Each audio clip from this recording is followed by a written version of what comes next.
How fitting. Getting knocked out in the title match, followed by some adversity, then training, sweating, bleeding, all for another shot at the champ. I guess it is a Philly thing. Hey, this ain't about nobody but us, man. When we step in this arena, it's about what we do. You know what time it is, man. Let's win on 3. 1, 2, 3. Win. History is officially on the line. Kansas City Chiefs now public enemy number 1. Their detractors hate the way they walk, hate the way they talk, the way they dress. Doesn't have to be deep, I guess. The wife, the star. Kelsey isn't taking it serious anymore. Mahomes is flopping. The flags. Ask them what they talking about. They'll tell you they're talking about nothing. Now 1 win away from becoming the first team in NFL history to capture 3 bowls in a row. Never satisfied, baby. Godfather 2, Empire Strikes Back, Dark Knight, Fly Eagles Fly, hoping for Rocky 2, of course. Chiefs Eagles sequel better take it to a whole nother level, like Saquon has been doing all year. Barkley versus the second hardest team on running backs in 2024, your number 1 matchup to pay attention to in Super Bowl 59. Hey, right from the jump. Best group in the world. Right from the jump. Let's go. Barkley is where it starts, has hustle and ambition flowing inside his DNA. Eagles offense fueled by their ground game. Saquon hat-tricked his way into the Super Bowl. He's gonna go! 10-5 touchdown! Saquon Barkley, 60 yards on his opening touch.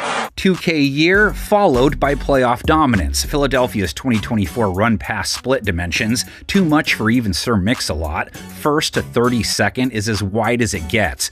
Barkley looks like Barry Sanders reincarnated. KC defensive coordinator Steve Spagnuolo charged with coming up with a way to stop him. As mentioned, his defense, second hardest team on running backs in 2024. We take care of business tonight. We at the destination. I see the look in you boys' eyes. We don't need no motivation.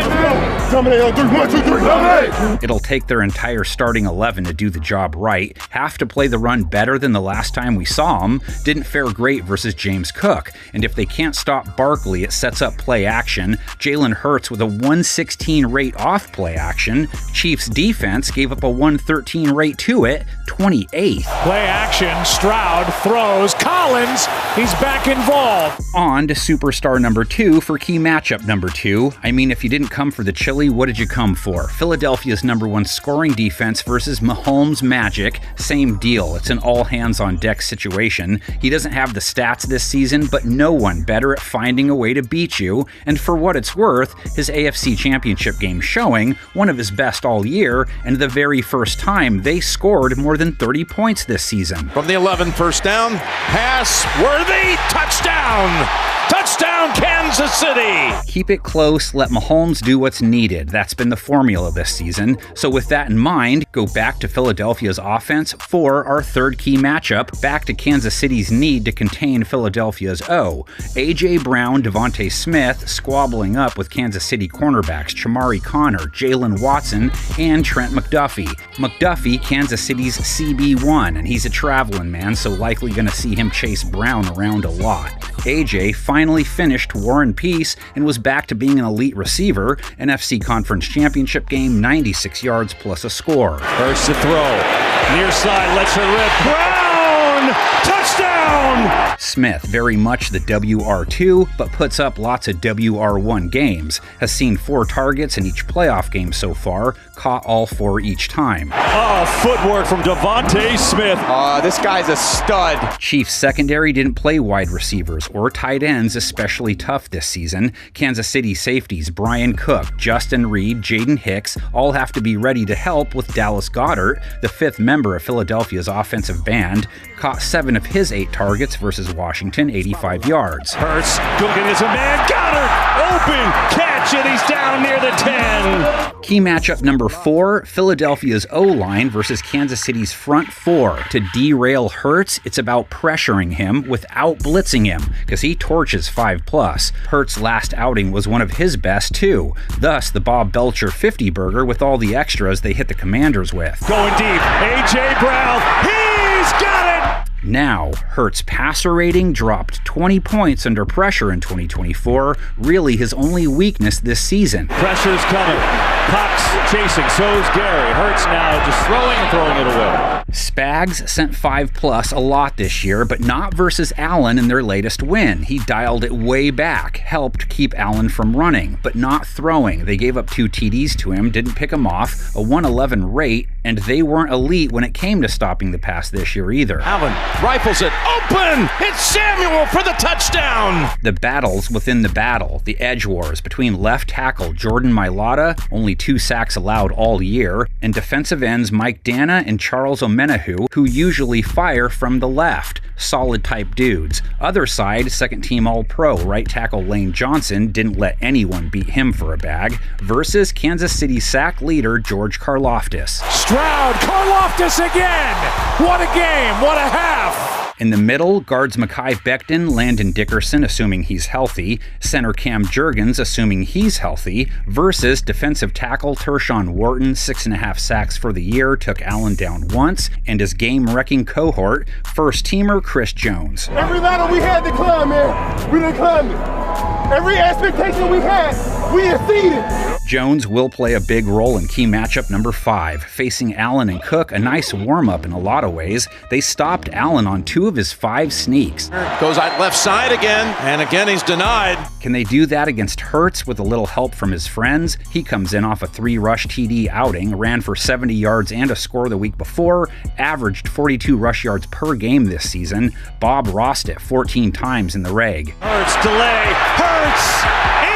Mahomes isn't the sneaky type, but his legs are key to this matchup too. His runs have been vital to their success, just as imperative to keeping drives alive and putting points on the board like he did versus Buffalo. He can keep it. He can get there. He's in for the touchdown. Philadelphia linebackers Oren Burks and first-teamer Zach Bond very much will be on alert to try and stop him.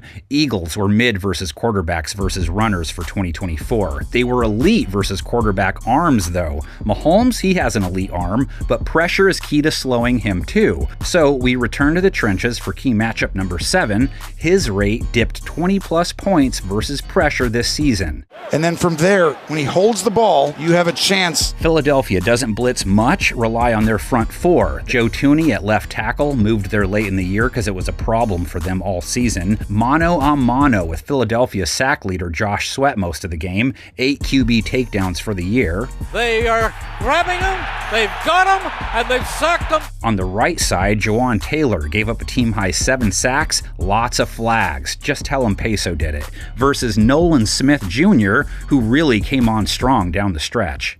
Back goes Love, he's tackled by Nolan Smith. Huge battle in the middle, too. Kansas City center Creed Humphrey, one of the best in the biz, right guard Trey Smith, plenty solid, and left guard Mike Caliendo, who slid in for Thuney. He gave up a sack and 10 QB pressures to Buffalo, versus Milton Williams, a 5-sack dude, and Jalen Carter. No one's killing that dude's vibe right now. 4.5 bags, but is blossoming into an elite defensive tackle in front of our eyes. Oh, that's going to be huge. And the ball comes out. How about Bond and safeties Reed Blankenship and CJ Gardner-Johnson, all guys who excelled versus the pass. Team was top 10 tough on tight ends against Kelsey, who some think might be motivated to go off and then go off when it's over. Kelsey, the greatest possible postseason, #1. The most consistent wideout for Kansas City, rookie Xavier Worthy, 85 yards and a TD versus Buffalo, 5+ catches in his last 6 games. Pass, Worthy, touchdown! There's DeAndre Hopkins, he's been real quiet as of late. Hollywood Brown, he's chipped in 40-ish yards a game in his few KC outings. Juju Smith-Schuster, 60 yards versus the Bills. 29 yards to Juju Smith-Schuster. Worthy, Schuster, D-Hop versus Quinyon Mitchell, Cooper DeJean, and Darius Slay. Philadelphia secondary shut down Mr. Rookie Phenom in the conference championship game, held Jaden Daniels to 5.3 yards per attempt, a 72 rate, picked him off. He sat down humbled, I believe. Second in the playoffs, not in the regular season, and that should be a wrap. That pick, one of 4 Philadelphia takeaways versus Washington. Kansas City has turned the ball over just once in its last 9 games. Eagles have 10 takeaways in the playoffs alone. They have 20 in their last 6 games. And Will Shipley just gets his face right on the ball. X Factor, KC's run game. Eagles held running backs to 4.1 a run for the year, tied for 5th lowest. Isaiah Pacheco, Kareem Hunt were sub 4 yard per carry guys, but they have those random games. Pacheco barrels ahead. If it's close, Philadelphia has Jake Elliott kicking 28 for 36 for 2024, not great. 6 for 7 in the playoffs, 9 for 12 on extra points in the postseason. Harrison Butker, his counterpart, 4 for 4 in the postseason, 5 for 5 on extra points. Finally, key matchup number 10, Andy Reid versus Fire Nick. No, you don't want to fire him anymore? They call that Philly flirting, I think. Just means they really like him. Sirianni's record when he has a week to prep in his career, 5-1. But we embraced the adversity and we have found a way. That's all that matters right now. That's all that matters right now. Only loss Nick took with extra time to Reid in the Super Bowl a couple years ago. Andy 30-7 when he has extra time to ponder what kind of burger he'd like to celebrate with. The Lombardi Trophy has a red and gold reflection. Who is gonna break out the second rendition of the night of Not Like Us when it's over? I gotta tell ya, didn't force any of it. In my book, he's the GOAT at what he does, so it was my little homage. Blow the comments section up with your thoughts on this game and who you think the best rapper to ever do it is, if you want. Open forum. The read there is just as valuable as the preview every time. Appreciate every one of my game preview co-authors, and I'm not Daniel Jeremiah, by the way. That's insulting to DJ. And I'm not AI either. I'm not artificial or intelligent, just a doof in a bag that's thankful for all the fans that stop in at the game preview bar, so to speak. I know I spill a few pores here and there, but this is a hole-in-the-wall joint. It happens. Appreciate the Norms and the Cliffs who get it. Happy Super Bowl, everyone. Have a great off-season. Meet you back here for some season previews this summer. Congrats to NFL writer Ed Edholm, who was our Panel of 10 pick winner this season. Colleen Wolfe, Kevin Patra, Nick Shook, DJ right behind him. Adam Rank, of course. He's like the Chiefs of the panel right now. Everyone loves him so much, as they should.